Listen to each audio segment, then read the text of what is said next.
Sekali lagi saya mau katakan tidak betul ya, berdasarkan fakta-fakta dan kronologi yang saya sampaikan bahwa terjadi tembak-menembak dan Laskar memiliki senjata api itu tidak betul sama sekali. Itu fitnah besar terhadap kami, fitnah besar terhadap umat Islam. Kami anggap itu upaya memutarbalikkan fakta yang tidak pada tempatnya. Saudara-saudara harus diperhatikan, ini 6 orang ya, 6 orang wafat dibantai, keluarganya ada satu di dalam, ya, ibunya ada satu di dalam, ada satu orang tuanya laki-laki sedang sholat di masjid, ya. Ini anak-anak kita tahu persis, anak-anak ini hanya bentuk kecintaannya mengawal pimpinan kami, imam besar, hanya bentuk pengabdian, tidak memiliki agenda apapun, tidak memiliki senjata api, tidak memiliki bahan peledak dan segala macam bentuk senjata lainnya.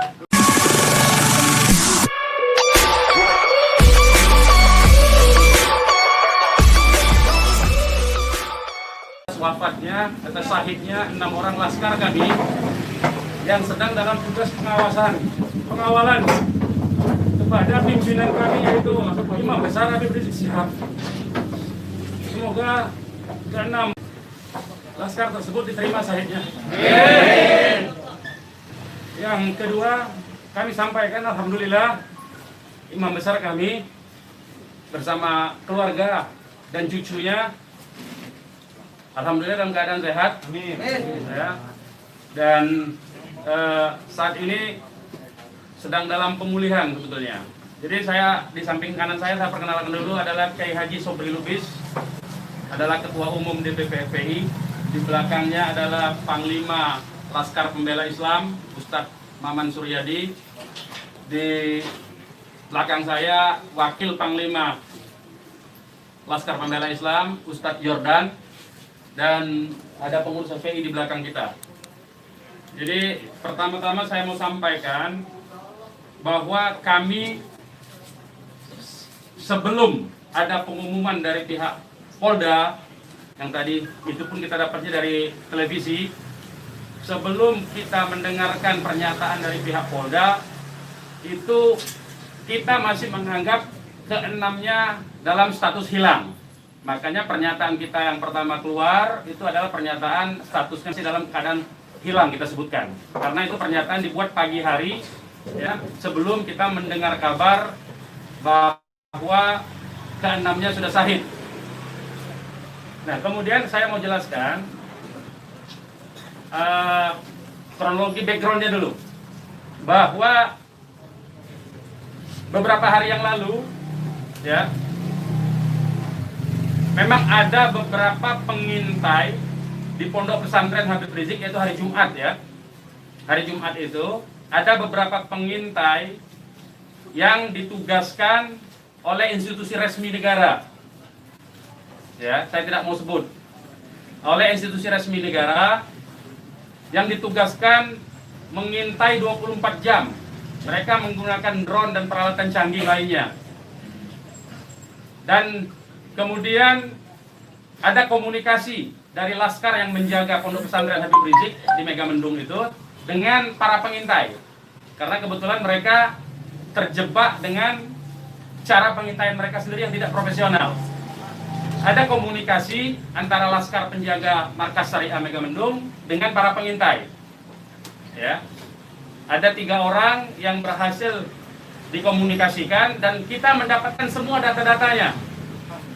Ya, data-datanya kita dapatkan semua, identitasnya kita dapatkan semua, dan ternyata pengintaian itu bukan cuma terjadi di Megamendung, di lokasi Pondok Pesantren Habib Rizik, tetapi juga di Petamburan sini.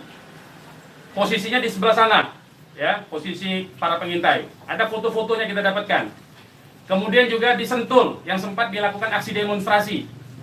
Artinya yang saya mau sampaikan di sini, Habib Rizik sejak kepulangannya memang diintai 24 jam, ada 30 orang masih disentuh, 10 orang di Megamendung. Jadi kita sudah tahu sebetulnya, ya, kita sudah tahu. Nah, setelah proses hari Jumat itu, beliau bersama keluarga meninggalkan tempat istirahat beliau, tempat pemulihan beliau yang tadinya di Megamendung, beliau pindah ke Sentul. ya, pindah ke Sentul. Kemudian Ahad, ya, malam, yaitu hari Minggu, pukul 22.30, artinya lebih sekitar setengah 11-an ya, setengah 11 sampai jam 11 malam, beliau meninggalkan lokasi dari Sentul untuk menuju ke tempat pengajian keluarga inti. Saya mau sebutkan, pengajian subuh, ya, pengajian subuh keluarga inti. Jadi tidak melibatkan pihak mana-mana pun juga. Dengan 4 mobil keluarga. Di dalam mobil ada istri beliau, ada anak dan ada menantu. Artinya ada perempuan di dalam mobil itu. Dan ada cucu beliau. 2 orang masih bayi, 3 orang balita. Ya. Jadi di rombongan Habib Rizik itu ada balita, ada bayi dan masih belum 1 tahun dan ada balita.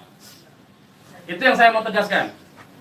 Jadi ini adalah perjalanan keluarga biasa. Beliau mau melakukan pengajian keluarga saja, karena biasa pengajian subuh keluarga, ya. Nah, di dalam perjalanannya lebih kurang pukul 12.30 artinya setengah 1 malam, rombongan beliau dengan dikawal. Beliau menggunakan keluarga menggunakan 4 kendaraan roda 4 dan dikawal oleh 4 mobil juga oleh laskar. Ya.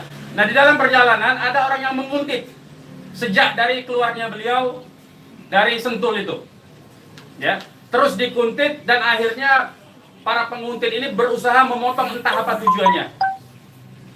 Kita sebut karena kita tidak tahu apakah dia petugas resmi atau bukan, karena dia tidak berseragam, ya. Harus disebut tidak berseragam. Ini orang-orang tidak berseragam. Berusaha memotong rombongan, ya, dan menyetop kendaraan. Nah, para pengawal tentu saja bereaksi untuk melindungi, ya, untuk melindungi Imam Besar Habib Rizik Syihab. Itu reaksi normal, karena memang mereka bertugas untuk mengawal. Reaksi normal. Yang patut diberitahukan kepada teman-teman pers semua, bahwa fitnah besar kalau laskar kita disebut membawa senjata api dan tembak-menembak. Fitnah itu. Laskar kami tidak pernah dibekali dengan senjata api. Kami terbiasa tangan kosong. Kami bukan pengecut. Jadi fitnah. Dan ini fitnah luar biasa, pemutarbalikan fakta dengan menyebutkan bahwa laskar yang lebih dahulu menyerang dan melakukan penembakan. Kalau betul itu coba dicek senjata apinya, nomor register senjata apinya, pelurunya itu semua tercatat. Cek saja, silakan dicek. Pasti bukan punya kami, karena kami tidak punya akses terhadap senjata api dan tidak mungkin membeli dari pasar gelap. Ya, jadi bohong sama sekali. Apalagi di FPI, di kartu anggota FPI dan kartu anggota LPI disebutkan bahwa setiap anggota FPI dilarang membawa senjata tajam, senjata api, bahkan dan bahan peledak. Itu dilarang di kartu anggota kita punya. Ya. Nah, jadi upaya-upaya memfitnah, memutarbalikkan fakta hentikanlah. Ya. Hentikanlah. Nah, kemudian kejadiannya, ya. Kenapa kami menyatakan laskar kami dalam keadaan hilang? Karena memang kami belum tahu keberadaannya di mana. Itu membuktikan bahwa mereka dibunuh dan dibantai. Ya. Kalau sejak awal tembak menembak itu berarti dia tewasnya di tempat dong. Tewas di tempat pasti banyak. Semalam saya sendiri sampai jam 3 sudah ngecek dengan teman-teman yang di lapangan, tidak ada jenazah di situ, tidak ada keramaian di situ. Yang ada justru petugas aparat setempat yang ada di lokasi yang diperkirakan di sekitar pintu tol Karawang Timur. Ya, di tengah malam itu saya suruh cek. Begitu saya mendengar ada berita terjadi ada laskar kita yang ditembak, kita suruh cek ke pintu tol Karawang Timur. Ternyata tidak ada mobil laskar di situ. Mobil laskar tidak ada, jenazah tidak ada.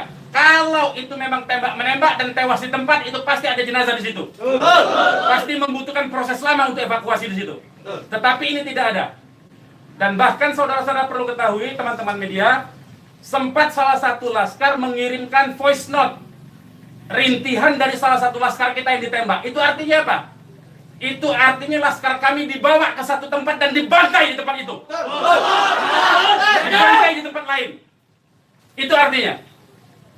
Dan kemudian waktu kemudian setelah voice note terkirimkan, tidak ada lagi HP dari laskar 6 orang itu yang aktif kita hubungi. Kita sudah cari sampai pagi tadi, sampai siang tadi sebelum pengumuman dari pihak Polda, kita sudah cari kemana-mana, ke rumah sakit kita cari, ke kantor polisi kita cari, karena kita anggapnya itu orang hilang. Dan ternyata kemudian ada pengumuman bahwa seperti yang dinyatakan fitnah, yang menyatakan tembak menembak itu. Ya. Nah, jadi sekali lagi saya mau katakan tidak betul, ya, berdasarkan fakta-fakta dan kronologi yang saya sampaikan bahwa terjadi tembak menembak dan laskar memiliki senjata api itu tidak betul sama sekali. Itu fitnah besar terhadap kami, fitnah besar terhadap umat Islam. Kami anggap itu upaya memutarbalikkan fakta yang tidak pada tempatnya. Saudara-saudara harus diperhatikan, ini 6 orang ya, 6 orang wafat dibantai, keluarganya ada 1 di dalam, ya, ibunya ada 1 di dalam, ada 1 orang tuanya laki-laki sedang sholat di masjid.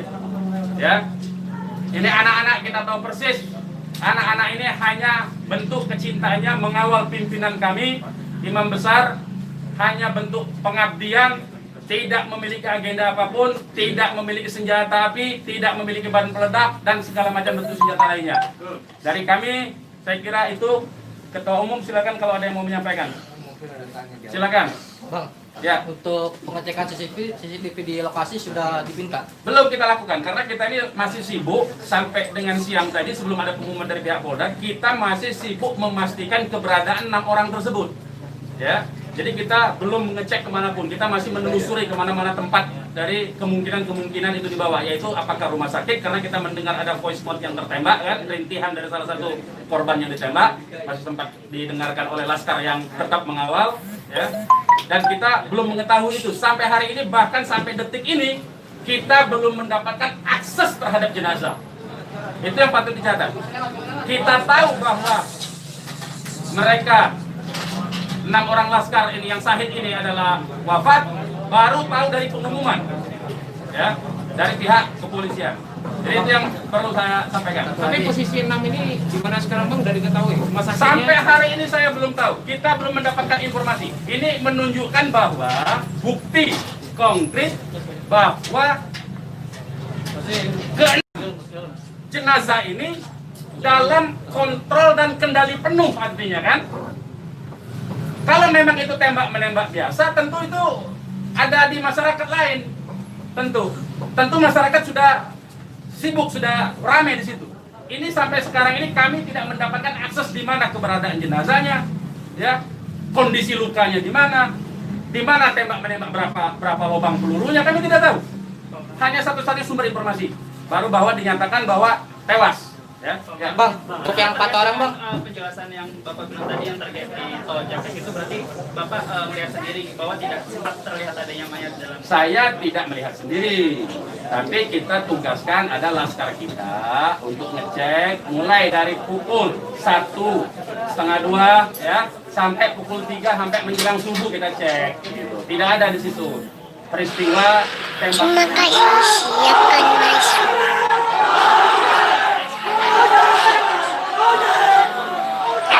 Terima kasih, siapkan masuk. Lokasi yang kita duga tempat terjadinya itu. Bang, untuk yang 4 orang yang masih sisa itu kan ada 10 orang yang dikabarkan Yang mengawal itu 4 mobil. Jadi lebih dari 10 orang. Berarti yang sisanya itu bakal bisa menjadi saksi dong Bang? Insya Allah bisa, ya, insya Allah bisa. Tapi konsentrasinya 2 mobil konsentrasi terus melakukan pengawalan terhadap Habib Rizik, ya. Yang 2 mobil lagi itu yang berhadapan dan untuk upaya ditangkap oleh pihak yang kita belum tahu sampai sekarang. Tapi diakui oleh mereka itu sebagai polisi kan. Mestinya kalau polisi, saya mau katakan, kalau polisi dalam upaya penyidikan itu mestinya penyerahan surat. Kan surat sudah diserahkan, untuk apa lagi dikuntit? Kan Habib Rizik tinggal datang atau tidak kan? Kalau dia datang kan ada upaya-upaya hukum yang mereka gunakan berdasarkan kewenangan mereka. Tidak perlu ada kuntit-menguntit seperti itu. Ya, jadi ini menjadi catatan penting ya. Ini menjadi catatan penting. Habib Rizik sudah dipanggil dan kita sudah mendatangi hari ini pengacara kita. Ya, jadi tidak ada kaitan itu dengan bahwa Habib Rizik seperti apa, tidak ada. Ya, itu proses mekanisme hukum biasa. Ya, silakan yang lain. Pak, ada langkah-langkah hukum atau langkah apa terkait kejadian ini? Ya tentu begini. Jadi ini tidak boleh ada satupun ya warga negara ya penjahat sekalipun ya itu dibenarkan untuk dilakukan apa yang disebut dengan extrajudicial killing seperti itu. Kalau demikian caranya, berarti lembaga kejaksaan, lembaga pengadilan dibubarkan saja. Cukup kalau polisi menganggap itu penjahat, ditembak, melawan, ditembak, mati udah kan, berarti nggak perlu pengadilan. Kita ini negara hukum atau negara kekuasaan, ya. Jadi itu perlu jadi catatan juga. Jadi upaya hukum apa? Upaya hukumnya adalah dalam hal ini disebut secara hak asasi manusia, instrumen hak asasi manusia. Ini disebut dengan extrajudicial killing. Ini pelanggaran berat hak asasi manusia. Mereka yang melakukan proses pembunuhan extrajudicial killing ini, pembunuhan di luar proses hukum ini mestinya diadili oleh pengadilan HAM. Ya, mestinya instrumen yang bergerak adalah Komnas HAM ini. Ya, Komnas HAM. Ya, kita minta Komnas HAM secara terbuka untuk melakukan penyelidikan karena ini jelas-jelas by intention ini, ya. Dan yang dilakukan terhadap Habib Rizik ini terencana, ya. Ya, silakan. Penegasan aja, jadi informasi mengenai meninggalnya anggota Laskar ini itu berdasarkan hasil rilis yang disampaikan dari pihak Polda, dari pihak Polda. Makanya kita menjadi heran, ya. Artinya itu firm mereka dibunuh tuh, ya. Ya. Yang 6 orang itu sendiri identitasnya bisa disebutkan? Yang 6 orang identitas, baik saya bacakan.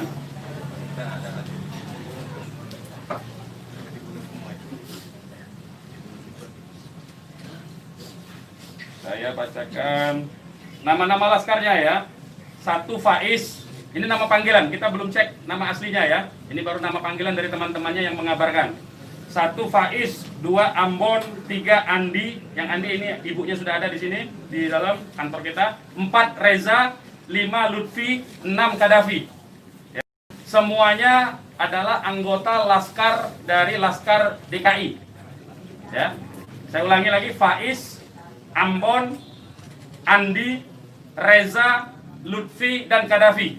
Ya, 6 orang. Usianya sendiri rentangan ada? Usianya kita masih cross check dengan keluarga ya. Kita belum tahu karena kita kan tidak pegang KTP-nya. Bang, satu lagi nih. Peristiwa baku tembak ini kan terjadi. Tidak ada peristiwa baku tembak, Mas. Nah, peristiwa penembakan yang peristiwa ada. penembakan ini kan dikabarkan sama Pak Kapolda karena ada isu pengerahan massa ke Jakarta mengawal Habib Rizik pemeriksaan. Nah, apakah itu benar? Jadi itu membuktikan itu fitnah ya. Habib Rizik itu menuju luar Jakarta, bukan menuju dalam Jakarta. Jadi kebohongan-kebohongan seperti itu tidak layak dikutip menurut saya.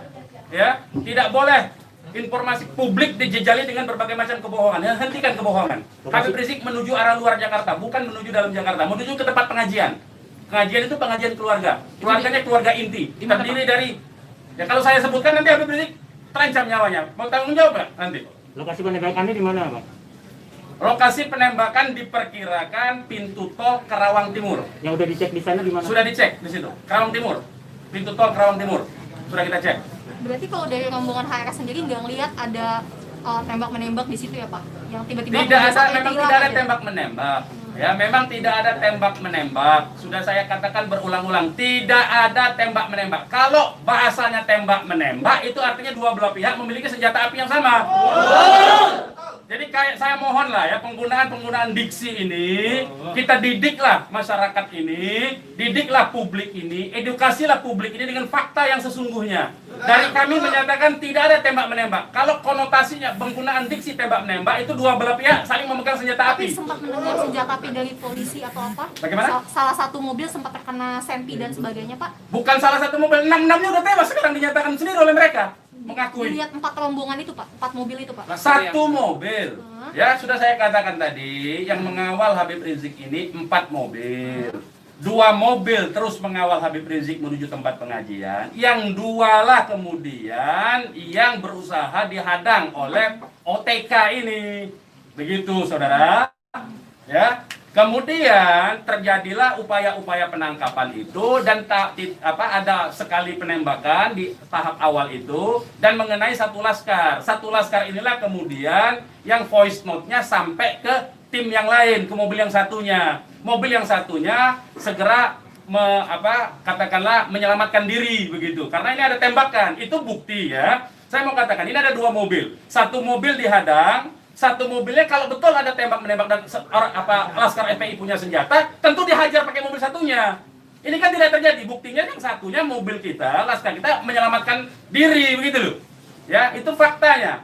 Jadi tidak ada penggunaan diksi tembak-menembak. Penembakan yang ada itu.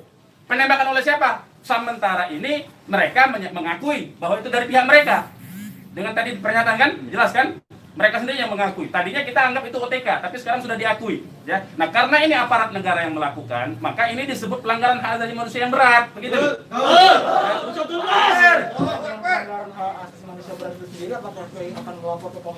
Oh iya, kita akan berupaya tentu saja. Ya, kita akan menggunakan seluruh mekanisme hukum untuk melaporkan peristiwa ini. Ini tidak boleh didiamkan, sebab bisa saja nanti anda semua akan ditembak nanti kalau kritis. Ya, karena anda wartawan tentu saja menyuarakan yang kritis. Kalau Anda tidak disenangi kritik Anda, nanti Anda akan menjadi sasaran. Semua warga negara Indonesia akan diperlakukan sewenang-wenang seperti ini. Ini tidak boleh dibiarkan. Ya, kami masih bersabar dengan menggunakan upaya mekanisme hukum. Ya, yaitu akan berupaya melaporkan ini ke Komnas HAM. Karena ini kita sebut pelanggaran HAM berat. Ya. Ada upaya dari FPI untuk mengkonfirmasi soal identitas 6 orang itu nggak Pak? Enggak, nanti kita keluarganya tentu ini sekarang aja sudah ada 3 keluarga ya. Insya Allah dari keluarga nama-namanya identitasnya akan kita dapatkan dalam waktu segera dan akan kita keluarkan identitas keluarga masing-masing termasuk umur, alamatnya ya. Sudah ada yang dihubungi pihak Polda terkait 6 jenazah itu? Belum ada. Ini kita tidak punya akses informasi ya. Pak, untuk jenazah sendiri ada di mana ya Pak? Karena kan di Polri sendiri tadi belum ada jenazah ke-6 orang. Nah itu tanya ke mereka yang nembak, mereka yang mengendalikan jenazah, kenapa tanya kita? Tanyanya mereka itu.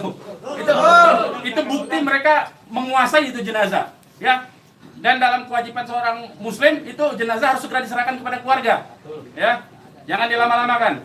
Dan keluarga menolak otopsi, tidak dibenarkan otopsi tanpa izin dari keluarga.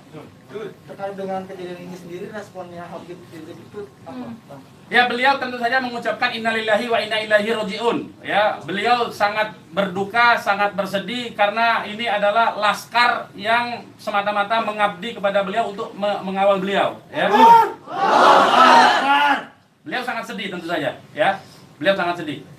Balik lagi ke orang yang mengintai itu Pak, bagaimana FPI memastikan 30 orang itu benar adalah pengintai yang berasal dari lembaga negara, termasuk yang 3 orang di Mega Mendung? Ya, kita punya pengakuannya, kita punya data-data laporan mereka, ya, kepada atasan mereka, kita punya sampai sekarang ini.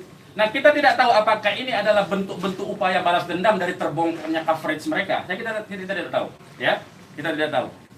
Pak, laskar itu tadi disebut polisi adalah laskar khusus yang berusaha menghalangi penyidikan Habib Rizik. Itu penyidikan apa? Penyidikan itu di kantor polisi, Mas. Jadi jangan polisi jangan sembarangan lah ya saya kira. Penyidikan itu di kantor polisi dan Habib Rizik itu akan dipanggil. Yang dihalangi itu apa? Tidak ada upaya menghalangi. Habib Rizik itu mau menuju pengajian.